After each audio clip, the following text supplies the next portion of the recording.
we also had a methodology for design partners. In the beginning, the Alababala, right? So the first design partner, How do you just translate whatever. that? Let's start working. You do this, I do this, and then I think after 2, we realized, okay, this doesn't work. This Israeli messy way doesn't work, especially not with the Europeans and who are worse, but then the U.S. as well.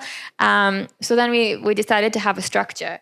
And the idea is, first of all, to set expectations, set a schedule, and set a process, and ensure that there's always 2 champions. Really tactically, the first thing was a deck. Here's a deck. This is what's happening. This is what we're doing. Thank you so much for agreeing to be a design partner. By the way, here, if you can agree to sign a contract around it, wonderful. And then the next was, this is the timeline. We are meeting every 2 weeks. Every 2 weeks, it could be only 30 minutes. We won't take too much of your time. We know that you're busy.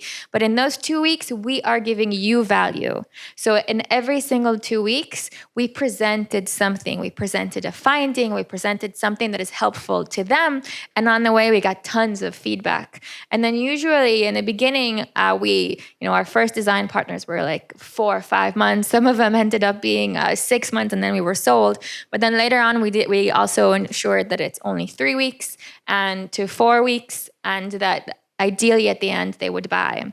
So ensuring that it's a methodical process, that we are setting expectations, but also that we know what we want back from them. But most importantly in that process that we built was that we give them so much value as part of having us for these 3-4 months that they usually ended up buying. I mean, 90% of our design partners bought GEM. And beyond that, what I was saying in terms of champions and stakeholders internally, we always had 2. We had a technical, usually it was the CTO who was pre-sales, post-sales, did everything until we started recruiting more. And then we had an executive sponsor who usually held the relationship really closely or brought the deal really closely. And that was never sales, by the way. It was always someone who was actually knew intimately.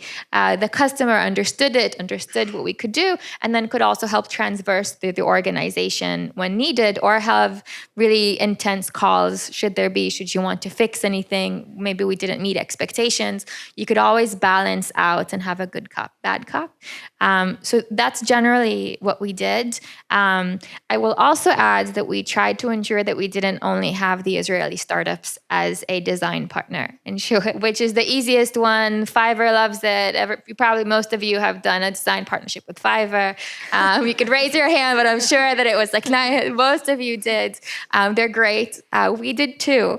But we also had huge companies from the Bay Area and huge companies even in South Africa and in Europe that agreed to design partner with us. A lot of it was trust and also curiosity and exploring something that's new in the industry. We also started a new tangent in cybersecurity.